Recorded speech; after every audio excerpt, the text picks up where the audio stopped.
Good morning. Today is 27 March, the year 2007. I'm Dr. Dave Thompson, a volunteer at the Palm Springs Air Museum here in California. Part of our mission is to record and preserve the history of our country's military conflicts, especially World War II. As part of the Veterans History Project of the Library of Congress in Washington, D.C., we conduct interviews of veterans and civilians who participated in those conflicts.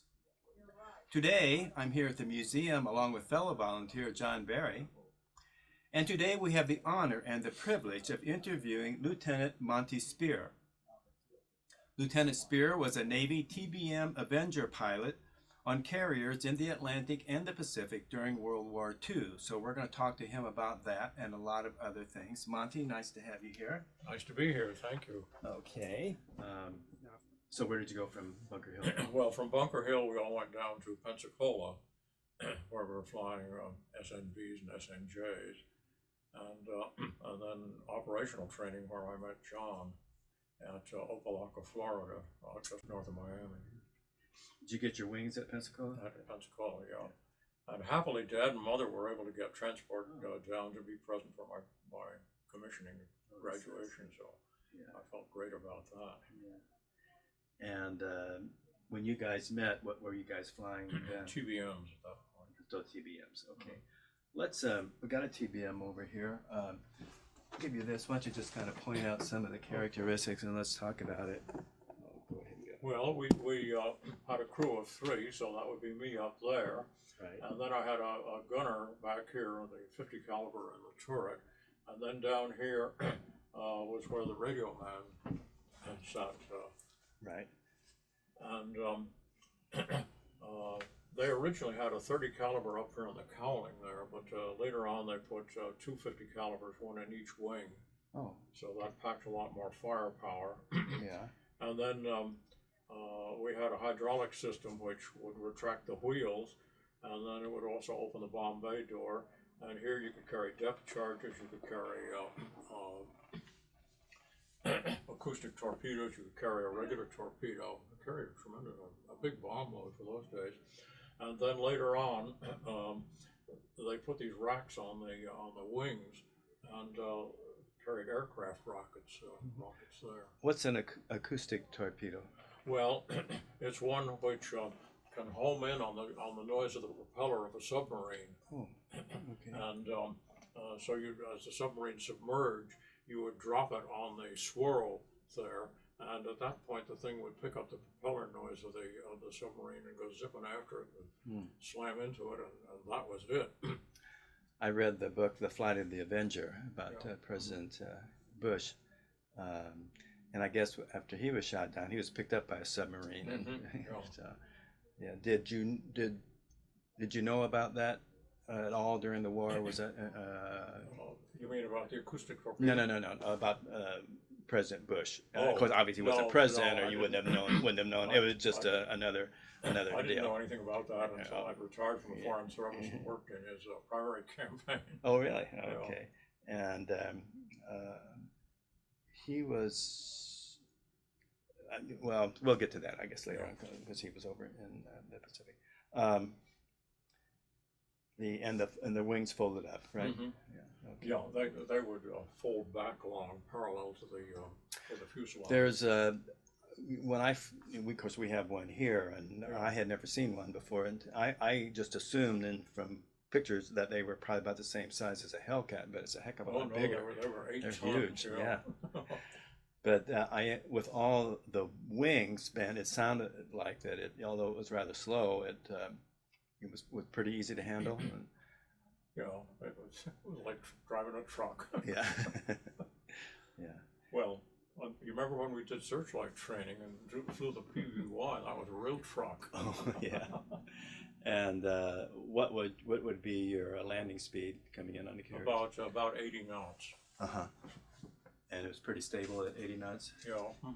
I guess that's what I was getting at. I think it kind of almost float down, I guess, because it had such a. No, it had a very low wing loading, so it was a very stable aircraft. Right. Yeah. And how is it that you ended up with flying? Did they give you choices of what kind of planes you wanted to fly? Yeah, and of course I wanted fighters, But when we did our oxygen hop at Pensacola, I guess because my face is so narrow, my mask didn't fit properly, and they had to pull me out of the tank there. And as a result, I guess I got tagged for doing low-level flying. In any event, I was supposed to go to the OS-2U, you know, the ones that they catapulted off battleships and that did gunnery spotting. But I guess they got enough of those, so I got transferred to TBMs. Okay. That worked out. Yeah, and so you met John there. Yeah, I met John at Opelika when we went into operational training flying TBMs. John, why don't you go over there and have a seat by Monty now. Let's get you in on this. Here, you want your hat here. back? No, that's fine. You want this one? No, that's fine. Okay.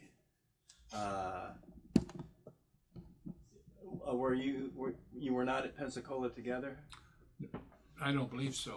Yeah. I had gone to primary training at Olathe, Kansas, and he was in Indiana, and so I guess we might have graduated at the same time because we ended at Opelika at the same Yeah, time. I was commissioned in November of November 43. of 43. Yeah, same as I. So I guess that's not knowing each other at the time at Pensacola. We met in this training squadron of TBMs at Opelika, Florida. Did you become friends while you were there? Mm-hmm. Well, we're 60-some years Yeah. later. But I mean, were you friendlier with each yes. other than you were with most other guys around there? So And then that Yeah, was neat. I think so.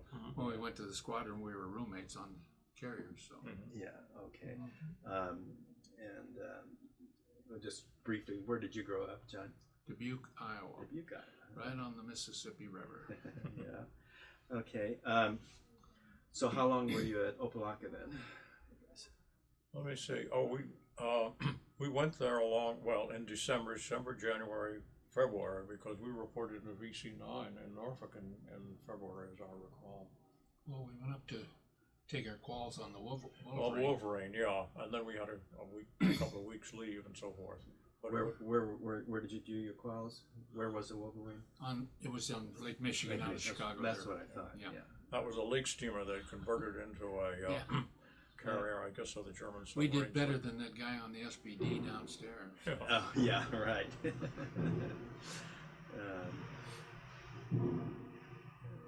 I guess they put the Wolverine up there so the sort of German subs would sink it. Okay. And so, what was it like flying off a carrier for the first time?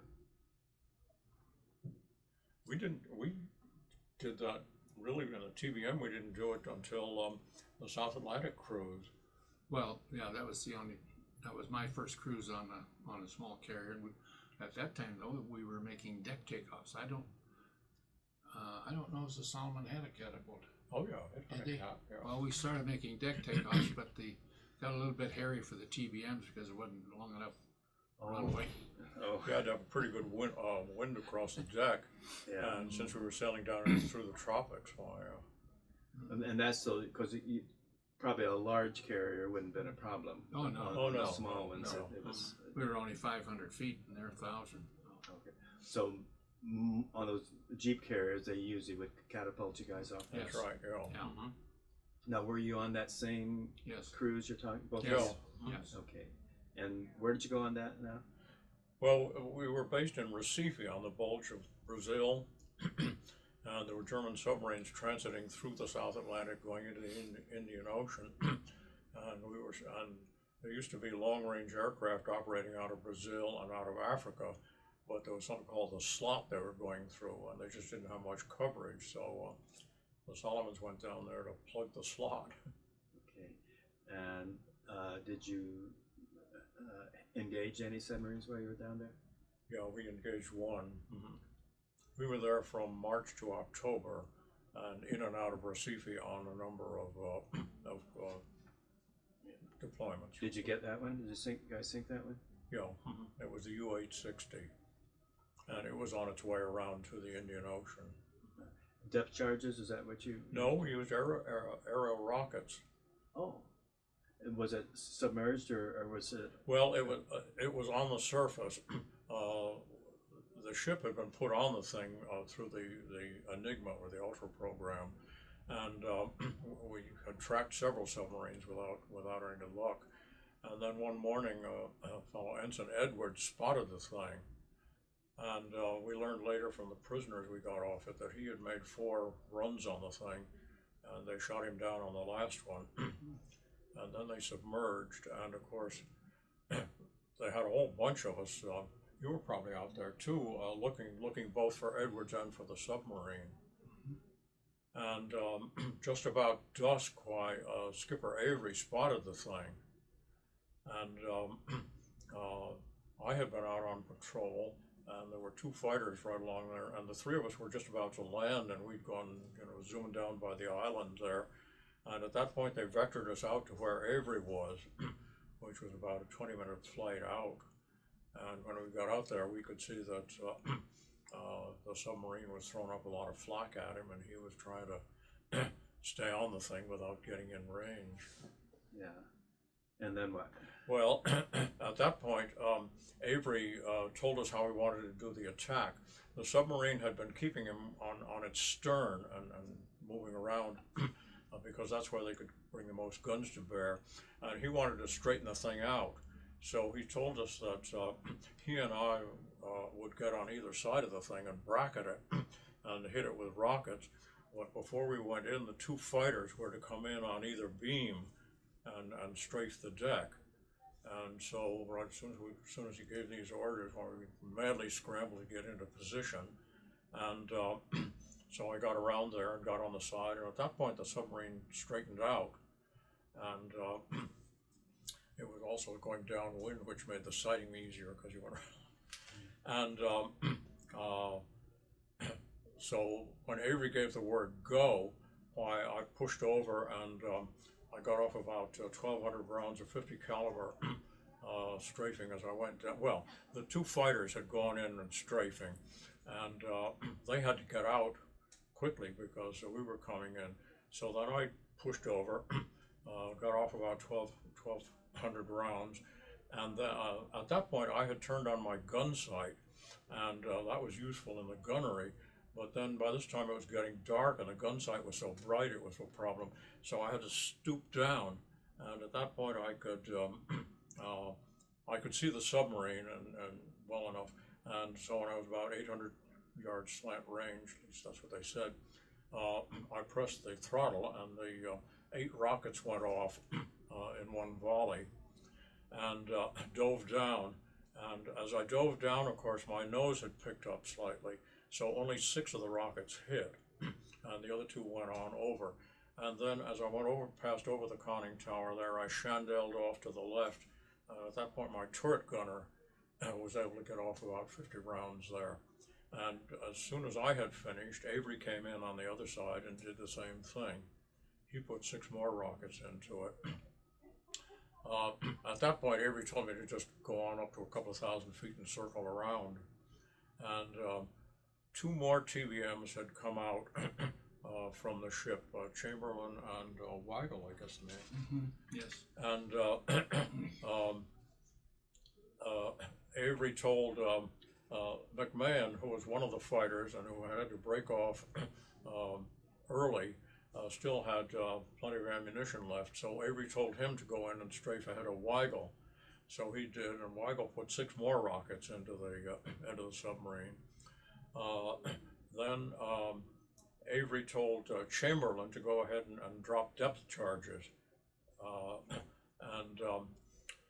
Chamberlain dove down so close to the thing, he pulled up at about 50 feet, and the depth charges hit the submarine and exploded, and he got caught in the blast. And he was able to control the thing, do 180 to come make a water landing, but we never discovered him. Well, at that point the submarine went down, but there were about 21 people, maybe 22 or 3, who managed to get off and stay afloat in the water.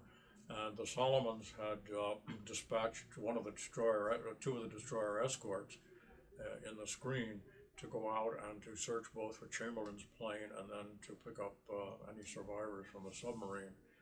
And they spent most of the night doing that while the plane circled overhead, dropping flares. so forth. That first pilot that went down, did you ever find him?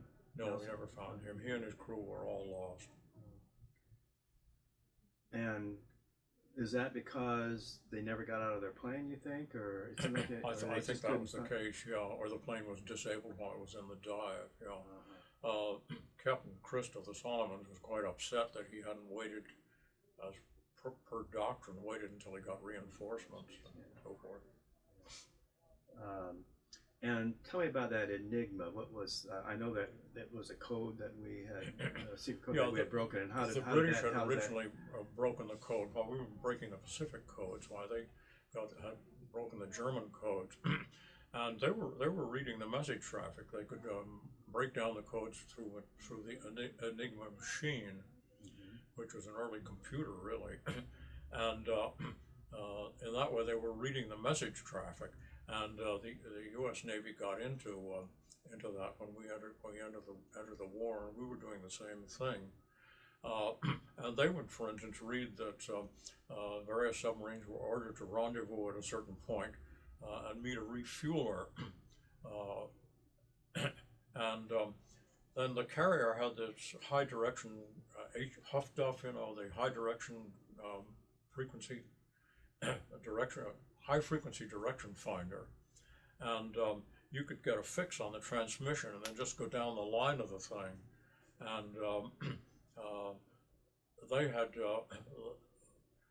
when the U-860 left Germany, it went up around Iceland, and at that point they were sighted by an aircraft, so they made a crash dive, and two of their personnel were left behind, and so they got off a short message about this.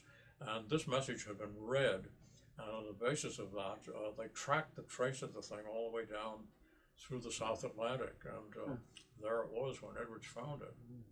There was a movie out a few years ago, I think, where they captured a German submarine. Yeah. And I think it got an Enigma machine. That's off of right, that. yeah. Is that how they?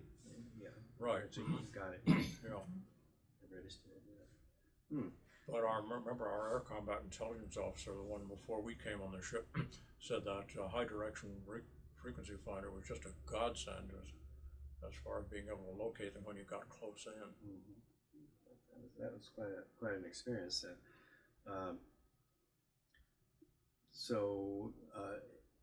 But that was the only submarine that you were in contact with, or you down there? Yeah, we were only down there 3 months, and then they sent us back, and we went to searchlight training then, didn't we? Yes. Mm-hmm. Boca Chica, Yeah. Florida. Okay. Just outside. PBY 5As. And what searchlight training? What does that entail? Well, they had developed this tremendously powerful searchlight that they could put on the wing of the plane, and your radioman, radar man, would guide you in on the submarine with the radar, and then when this was all night flying, of course, and you got down very low. In fact, you were using the electronic altimeter to keep off the deck, and when you got within a certain range, he would tell you, and then you'd flick on this light, and supposedly there would be the submarine all lighted up, and at that point you would depth charge the thing, and then at that point turn off the light. Well, you had to stand your instruments all the time, because the light, if you with the light you could lose the horizon. Right. It could be very dangerous. So, and we were in the middle of that training when we got orders to go back to Norfolk. Did that ever? I never heard much about that. Was that effective? Was it used very much? The searchlights in the war? I think it was used by some of the squadrons that stayed on doing anti-submarine warfare after we were sent around to the Pacific, but I really don't know a great deal about it. They may have done it around, like in the Caribbean, but probably not in the Pacific. Such a thing. Yeah. Okay. So you got your orders to, and when was this to go to the Pacific? That would have been September, October, 1944. Okay. And what ship? Well, when we packed up and went around on the USS Wake Island, and we went through the Panama Canal and up to Alameda. And the Wake Island was a Was a transport, as an escort carrier, but it was being used as a transport carrier. Okay. All right. And then so you went to, where'd you say, on the West Coast? Well, to Alameda. Alameda, yeah. And then from Alameda, we went out to Hawaii. We only had about 24 hours in Alameda. And then we spent a couple of months at the turn of the year over at Kaneohe Naval Air Station on the north side of Hawaii, being retrained for close support of ground troops. Being directed by a fighter director as to where the front line was, and then you bombed it and you used rockets and strafed it and so forth. Okay. Trying very hard not to hit our own people. Yeah. And so what ship did you get? Well, then we got on another, I can't remember the name of the one that took us out to Ulithi, first to Guam, and we were in an R&R camp on the beach for a few weeks, and then the Sitco Bay, I think, took us down to Ulithi. Was Shipley brought us back to the States, wasn't it? Well, maybe it was, yeah. The one that brought us home. Yeah, I don't remember all these transport carriers. Okay. So then we transferred from that and to the Natoma Bay. How do you spell that? Natoma Bay. These things are all named for sounds and bays and things. Oh, yeah. And in early April or end of March, we sailed for Okinawa. For the invasion? For the invasion, yeah. Okay. And just before the invasion, in the last days of March, why we supported the landings on the little islands just off of the landing beaches at Youngstown and Cantina. Actually, that was used. They were able to put these 175 millimeter cannon in there to cover the landing on the beaches. In your plane, you mean? In your plane? No. I don't think so. After we had you took the bombed and strafed these little islands. The army occupied it, right, and put this heavy artillery on there, and of course at that point they had the landings were unopposed. Oh, yeah. I have a friend who was in these underwater SEAL teams, and he said they went ashore there and tested the beaches and of course checked for mines and so forth. And he said they left a sign behind that said "Welcome Marines," and apparently when the Marines went ashore, this caused a hell of a stink. Yeah. On those Jeep carriers, what was what complement did you have? What kind of planes and how many? I think they beefed up the fighter complement. I think we ended up with 26 total. Yeah. Mm-hmm. Yeah. What about? But it'd be like 14 and 12 or something like that. 14 TBMs and 12 fighters. Okay, TBMs, but didn't have SBDs. No, we had the just FM2s, the General Motors version of the Wildcats. Right. And we were doing all kinds of things. I mean, we did anti-submarine patrols around the fleet there. We did close support. While we were in Hawaii, I went over to photographic school at Barbers Point, and so I did some photographic work. There was a peninsula called the Orote Peninsula sticking up off of the main part of Okinawa, and the Marines were going to go in there, and I did an aerial reconnaissance up and down the peninsula, taking photographs as we went up and down. And then my radioman unloaded the cameras, unloaded the films, put them all in a canister, and then we did a low and slow thing right alongside the command ship, Mount McKinley, and dropped that thing there. Mm-hmm. But some of the close support work was kind of interesting because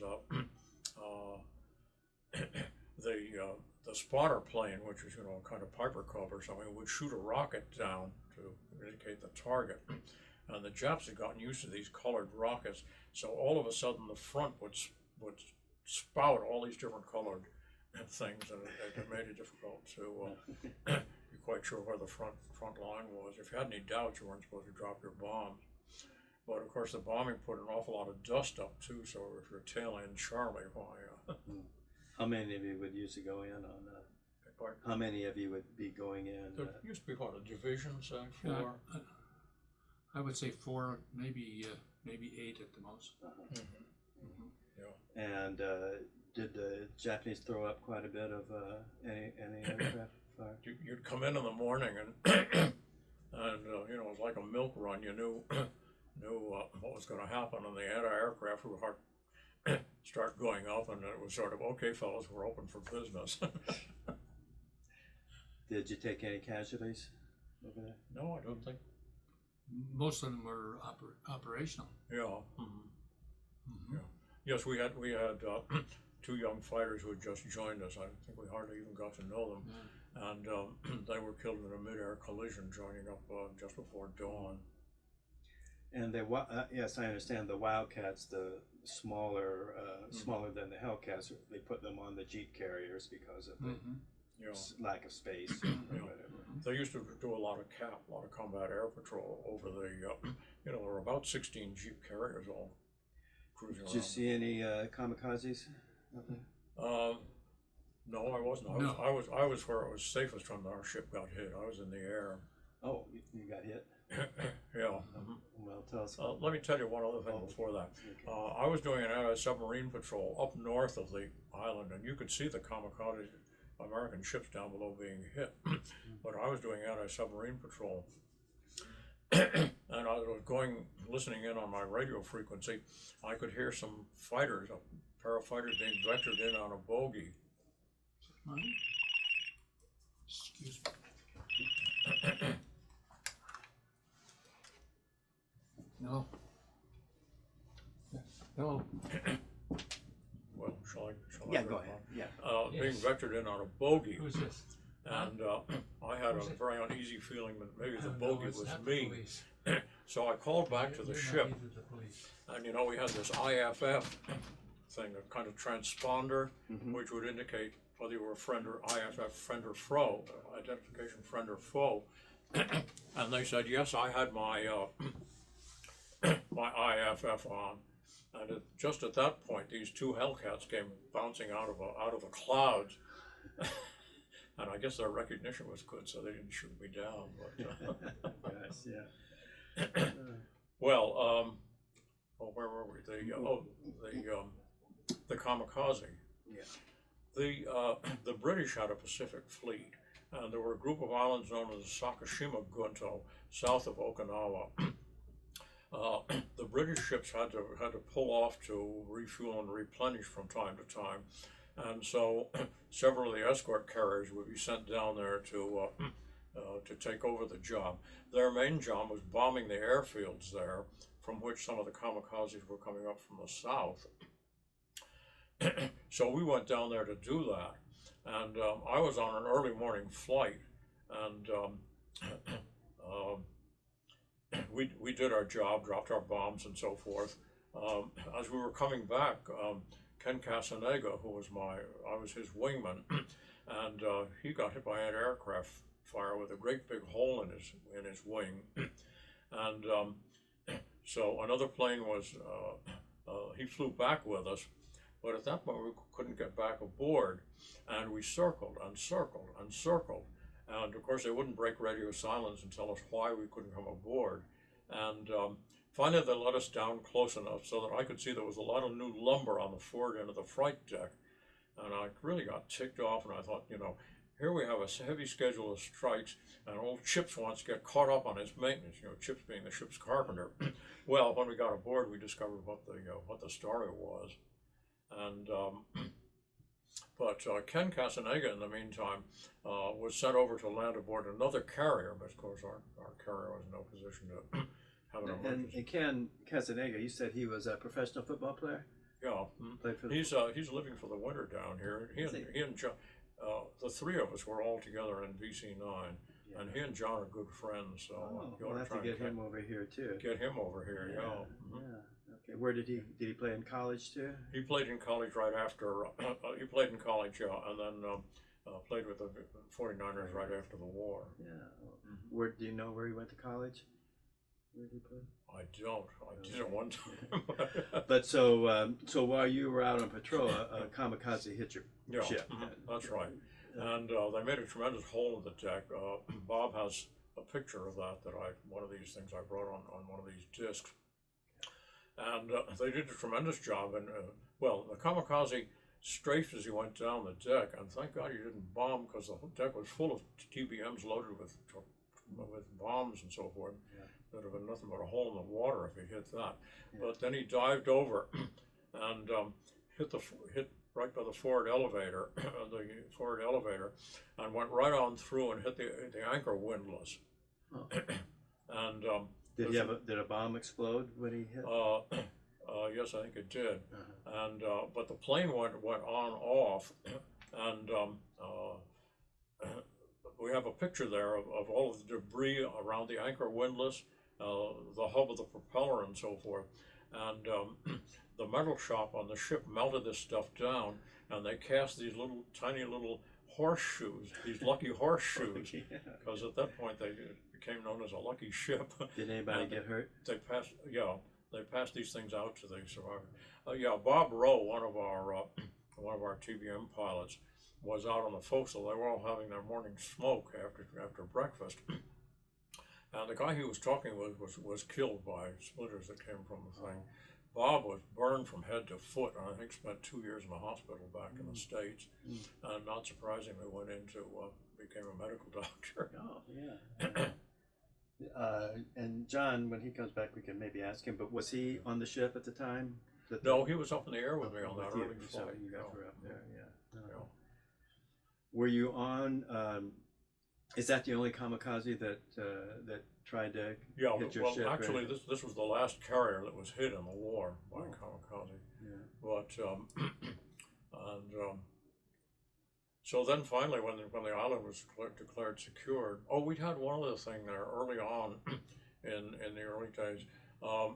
We had a flight that had gone up, being led by Lieutenant Pete Hazard, who was one of the old timers in the squadron, and as they were flying off to pick up their target, they saw two of these valves, these fixed landing gear Japanese planes, heading down as kamikazes, and I think they were dive bombers. Yeah. Yeah, and Hazard said to the gang, come on, let's get him. Well, this isn't quite the job of torpedo bombers, but as a result, I guess the rest of the flight broke off, but Pete was caught by friendly fire, and there were also a couple of FMs that went down in there, and it turned out that what they were bombing were Admiral Spruant's headquarters,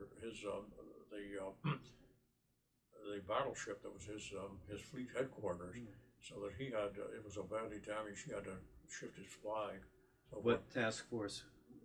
It was Task Force 58. Wait a minute, yeah, 58. Halsey was 38, and Spruance was 58. And so I served with Spruance later when he was ambassador in the Philippines. You did? Oh, wow. Yeah, he has a good reputation, I assume. Oh, yeah. No, Everybody liked him and stuff. Very thoughtful person. Yeah. very laconic. He didn't have much to say, but when he did, And so,